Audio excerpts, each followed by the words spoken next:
Segundo Reis 25. Então, no 9º ano do reinado de Zedequias, no 10º dia do 10º mês, Nabucodonosor, rei da Babilônia, marchou contra Jerusalém com todo o seu exército. Ele acampou em frente da cidade e construiu rampas de ataque ao redor dela. A cidade foi mantida sob cerco até o 11º ano do reinado de Zedequias. No 9º dia do 4º mês, a fome na cidade havia se tornado tão severa que não havia nada para o povo comer. Então o muro da cidade foi rompido, e todos os soldados fugiram de noite pela porta entre os dois muros próximos ao jardim do rei, embora os babilônios estivessem em torno da cidade. Fugiram na direção da Arabá. Mas o exército babilônio perseguiu o rei e o alcançou nas planícies de Jericó. Todos os seus soldados o abandonaram. E ele foi capturado. Foi levado até o rei da Babilônia, em Ribla, onde pronunciaram a sentença contra ele. Executaram os filhos de Zedequias na sua frente, depois furaram seus olhos, prenderam-no com algemas de bronze e o levaram para a Babilônia. No 7º dia do 5º mês do 19º ano do reinado de Nabucodonosor, rei da Babilônia, Nebuzaradã, comandante da guarda imperial, conselheiro do rei da Babilônia, foi a Jerusalém. Incendiou o templo do Senhor, o palácio real, todas as casas de Jerusalém e todos os edifícios importantes. Todo o exército babilônio, que acompanhava Nebuzaradã, derrubou os muros de Jerusalém. E ele levou para o exílio o povo que sobrou na cidade, os que passaram para o lado do rei da Babilônia e o restante da população.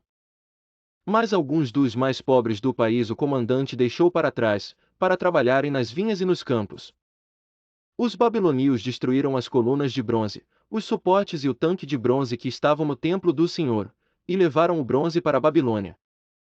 Também levaram as panelas, as pás, os cortadores de pavio, as vasilhas e todos os utensílios de bronze utilizados no serviço do templo. O comandante da guarda imperial levou os incensários e as bacias de aspersão, tudo o que era feito de ouro puro ou prata. As duas colunas, o tanque e os suportes, que Salomão fizera para o templo do Senhor, eram mais do que podia ser pesado. Cada coluna tinha 8 metros e 10 centímetros de altura. O capitel de bronze no alto de cada coluna tinha 1 metro e 35 centímetros de altura e era decorado com uma fileira de romãs de bronze ao redor. O comandante da guarda levou como prisioneiros o sumo sacerdote, Seraías, Sofonias, o segundo sacerdote, e os 3 guardas da porta. Dos que ainda estavam na cidade, ele levou o oficial responsável pelos homens de combate e 5 conselheiros reais. Também levou o secretário, principal líder responsável pelo alistamento militar no país e 60 homens do povo. O comandante Nebuzaradã levou a todos ao rei da Babilônia, em Ribla. Lá, em Ribla, na terra de Amate, o rei mandou executá-los.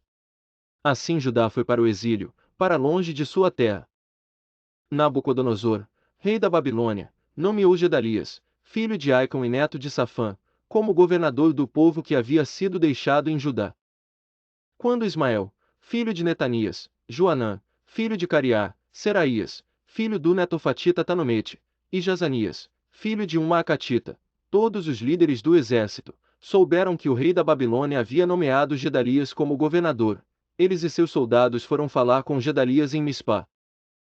Gedalias fez um juramento a esses líderes e a seus soldados, dizendo: não tenham medo dos oficiais babilônios.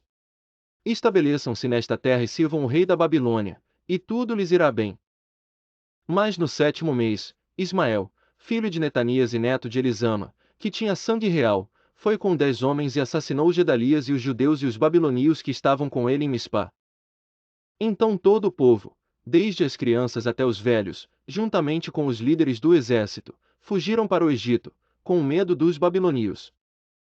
No 37º ano do exílio de Joaquim, rei de Judá, no ano em que Evil-Merodach se tornou rei da Babilônia, ele tirou Joaquim da prisão, no dia 27 do 12º mês.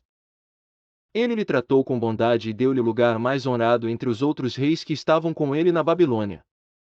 Assim, Joaquim deixou suas vestes de prisão e pelo resto de sua vida comeu à mesa do rei. E diariamente, enquanto viveu, Joaquim recebeu uma pensão do rei.